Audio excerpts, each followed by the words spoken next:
Bom dia, boa tarde, boa noite e boa madrugada para aqueles que não dormem. Paz do Senhor, Deus abençoe vocês. Eu quero trazer aqui um estudo, um pouco mais aprofundado dos quatro cavaleiros do Apocalipse. Quatro cavaleiros do Apocalipse, quatro evangelhos, quatro seres viventes, e algumas coisas com relação ao número 4, ok? A gente vai fazer algumas ligações, alguns paralelos. E a gente vai ver que Deus deixou assim a tua palavra bem organizada, bem direitinho para a gente estudar e receber revelação, beleza? Então vamos lá. Eu quero ler com vocês aqui, quem puder abrir e quiser acompanhar a leitura, eu vou ler aqui Apocalipse capítulo 4, do verso 6 até o verso 8, beleza? Que vai dizer assim, ó. Adiante do trono, um como mar de vidro, semelhante ao cristal, e também, no meio do trono e à volta do trono, quatro seres viventes, cheios de olhos por diante e por detrás. O primeiro ser vivente é semelhante ao leão. O segundo é semelhante ao novilho. O terceiro tem um rosto de um homem. E o quarto ser vivente é semelhante a uma águia, quando está voando. Olha que coisa interessante. E os quatro seres viventes, tendo cada um deles, respectivamente, 6 asas, estão cheios de olhos ao redor, por dentro, ao redor e por dentro do trono, por dentro. Não tem descanso nem de dia nem de noite. E ficam proclamando: Santo, Santo, Santo é o Senhor Deus Todo-Poderoso, aquele que era, que é e que há de vir. Oh, glória, né? Então veja que é um querubim, né? É um querubim, mas tem mais querubins, né? Com essas características. A gente vai dar uma examinada nas escrituras daqui a pouquinho. Se não der para ler, eu vou dar o endereço onde está, pelo menos, ok? Então veja que é um querubim que ele tem 4 faces, como se fosse se olhar assim, apontando como se fosse a cruz de Cristo, por exemplo, que ela tem 4 pontas. Se você olhar numa ponta, está o rosto de um leão, figura de um leão. Na outra ponta, a figura de um novilho. Na outra ponta, a figura de um homem, rosto de um homem. E na outra ponta, a figura de uma águia. Mas olha, o detalhe é que essa águia está voando, né? Uma águia voando. Semelhante a uma águia quando ela está voando. E é bonito você ver a imagem da águia voando, né? Coisa linda. E que relação tem, né? Esses 4 seres viventes, né? Com o número 4, né? Porque tá ligadinho aqui, ó. Então a gente vai fazer uns paralelos. A gente vai fazer uma ligação com os 4 evangelhos, com o quarto dia da criação, bastante coisa. Eu vou colocando aqui, conforme a gente vai entrando adentro aí da palavra. Então o primeiro ponto que eu quero observar com você é lá nos evangelhos.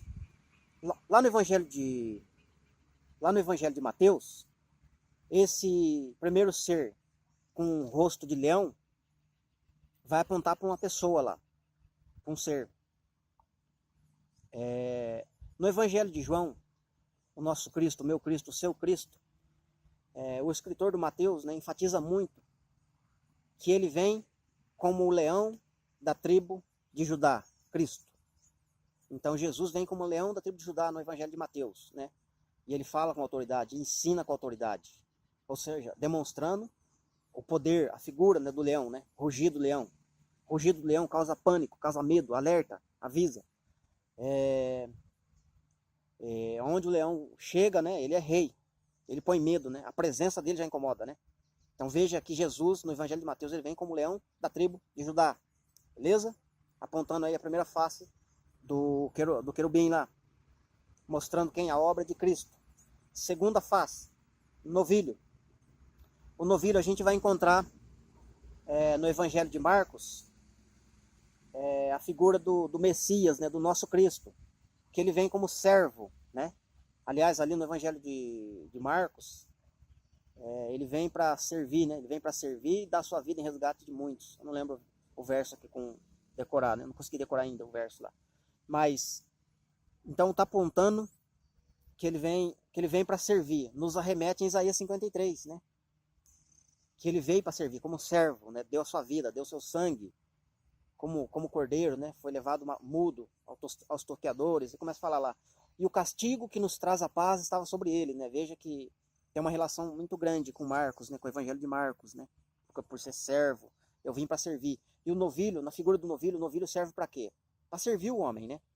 No passado, né? Antes de existir os maquinários, era o novilho que puxava o arado, puxava o touro, fazia força, né?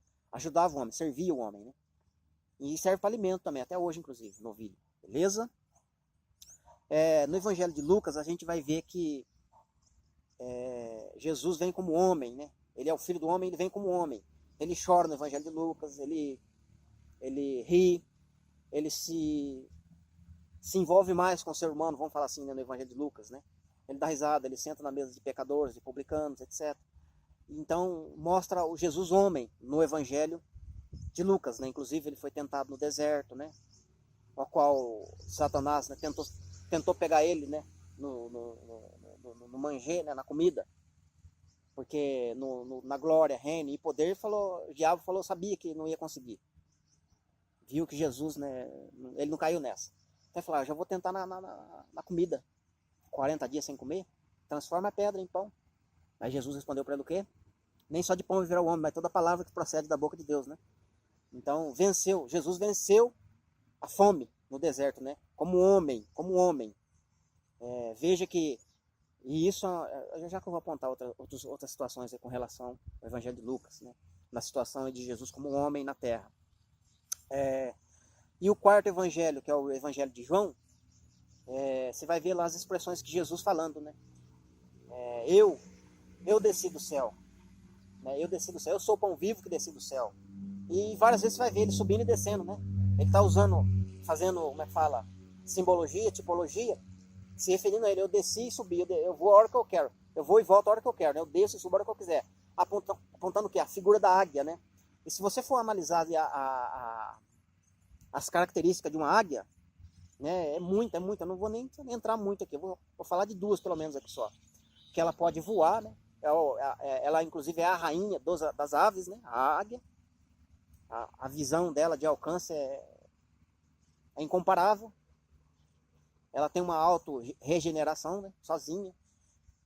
Mas a parte mais interessante que eu gostei de ver sobre a águia é que ela é fiel. Uma águia pode viver até 200 anos. E ela só tem um parceiro para acasalar. Por 200 anos ela acasala várias vezes, mas ela não trai o seu parceiro. É com um parceiro, desde o início até o fim, até o final da sua vida. Então a águia é fiel. Por isso que Jesus é apontado, né? Como águia, figura de águia, porque ele é fiel. Do início ao fim, ele não pecou. Entende? Então tem uma vida. Então, esse querubim aqui de Apocalipse está mostrando as obras de Cristo. Beleza? Mas a gente vê por toda a Escritura, você que conhece a palavra, pelo menos, já sabe disso, o que eu vou falar agora, que Satanás quer imitar tudo que o nosso Deus faz, né? Tudo que o Deus cria, tudo que Deus faz, ele quer imitar, ele quer fazer igual.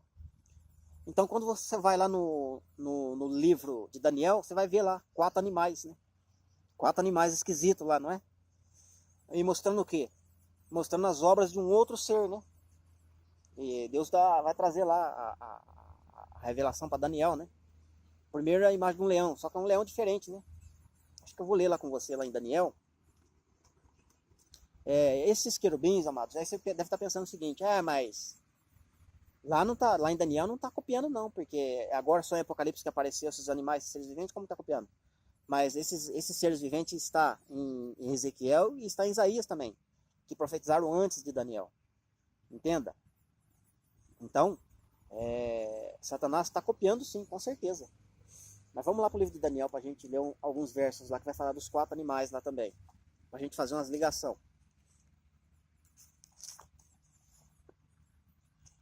Vamos lá. Daniel, capítulo 7. Eu vou ler só alguns versos, tá? Não vou ler todo o verso não, porque tem muita coisa aqui para ler. E o vídeo vai ficar grande, aí complica, né? Para você acompanhar aí, né? Deixa eu achar aqui os versos. Daniel 7, do 2 ao 8, verso 17, 19 e 20 e 21, 23 ao 25, eu vou ler, tá? Então vamos lá. Daniel 7, do 2, a partir do verso 2. Falou Daniel e disse, eu estava olhando durante a minha visão da noite, E eis que dos 4 ventos do céu, olha o número 4 aí, agitavam um mar grande, mar ocidental, mar ali perto de Israel e Turquia, Líbano, faixa de Gaza, Egito, aquela região ali, mar grande, mar ocidental. E surgiam quatro animais grandes, diferentes uns dos outros, subiam do mar. Olha que interessante. O primeiro era como leão e tinha asas de águia.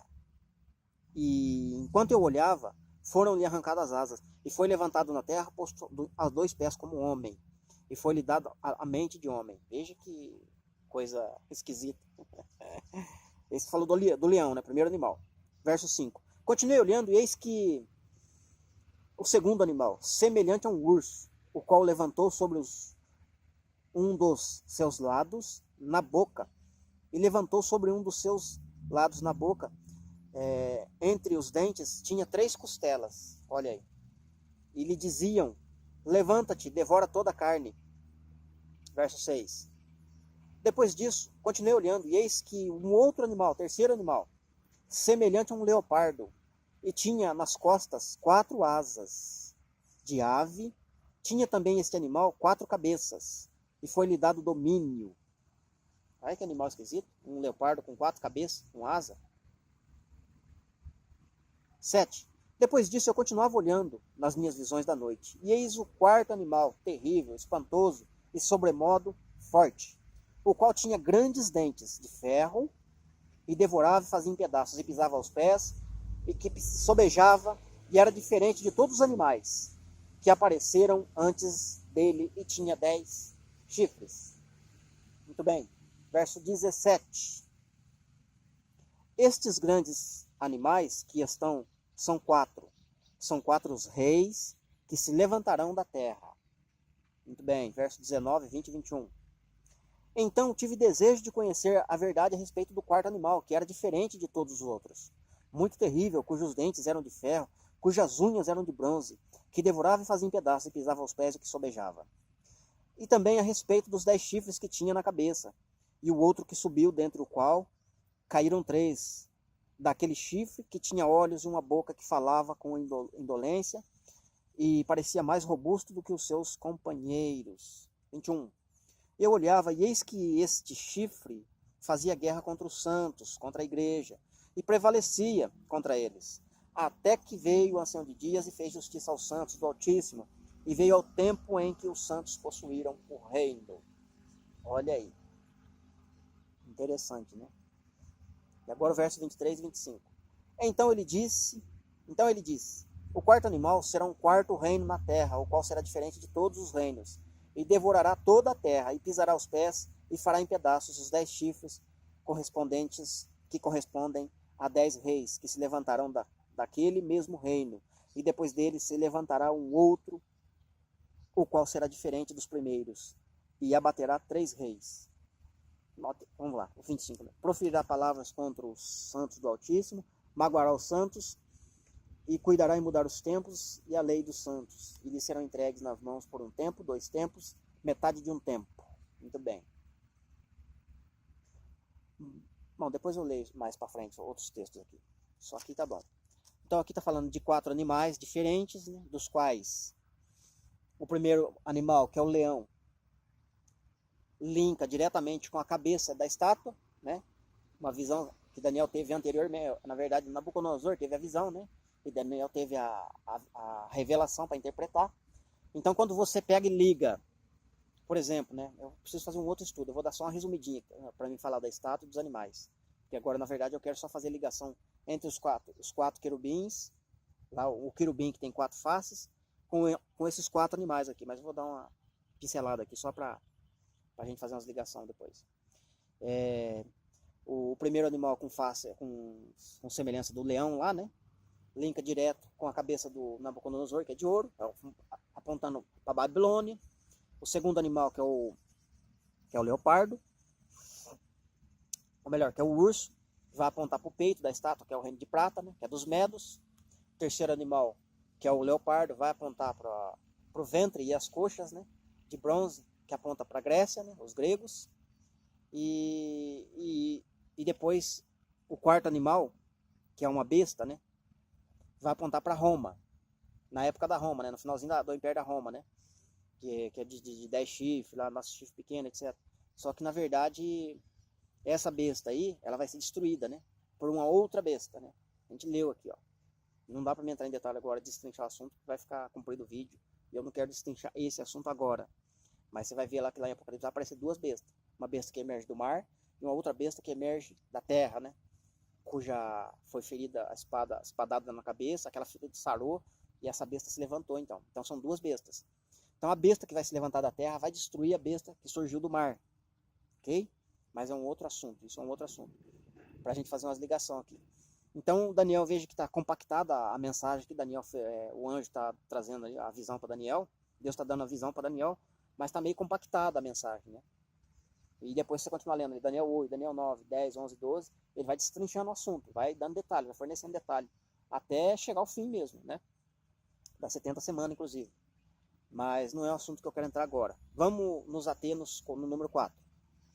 Então veja que há uma ligação do querubim lá do Apocalipse, que ele coloca as obras do Messias, as obras de Cristo, e esse anti-querubim aqui, ou querubim, né, de Satanás, né? Essa visão que Daniel teve, tá revelando o que? As obras do espírito de Satanás, né? Porque não é Satanás ainda, né? É o espírito dele, né? Que ele usa homens na terra, né? Para fazer guerrear contra o povo de Deus. Sempre foi assim e vai indo, até o fim vai ser assim, em proporção cada vez maior, né? Levanta um, Deus abate, aí Satanás levanta outro, Deus vai lá e abate, e por enfim. Mas vai chegar o último reino, que Deus vai chegar e vai destruir. Aí vai chegar a hora que, quando a pedra lá, né, que parece lá na visão de Daniel, uma das visões, né, que atinge o pé da estátua, essa pedra é Cristo, né, e ele vai acertar diretamente no pé, porque é lá no pé que está o último império, o último reino, né, nos 10 dedos, inclusive, da estátua, né, 10 dedos apontando para 10 chifres. A pedra vai bater no pé da estátua e vai derrubar ela, vai acabar. Quando Jesus estiver vindo, na segunda vinda dele, ele destrói a besta, e então estabelece o reino dele na terra, entende? Aí acaba a história, acaba a conversa. Fecha a semana, né? 70 semanas. Mas, então veja que tem um querubim mostrando as obras de Cristo e outro querubim mostrando as obras do Espírito do Anticristo. E o que eu ia falar aqui, para dar sequência aqui? Eu acho que eu vou para a parte 2, que a gente vai voltar lá nos selos. Falar dos selos, né? Dos 4 cavaleiros, que são os 4 seres viventes que vão chamar os 4 cavaleiros, né? Para fazer como se fosse uma revanche, vamos falar assim, né? Mas então eu vou fechar essa parte aqui, esse vídeo aqui, né? Eu queria só fazer o paralelo de ligação dos 4. Aí a gente vai lá para Apocalipse. A gente já está em Apocalipse, mas eu quero na segunda parte mostrar aqui uma relação dos selos, dos 4 cavaleiros e outras coisas com o número 4 aí. Pra gente fechar o estudo aqui, beleza? Deus abençoe você e aí até daqui a pouco então, na segunda parte desse estudo.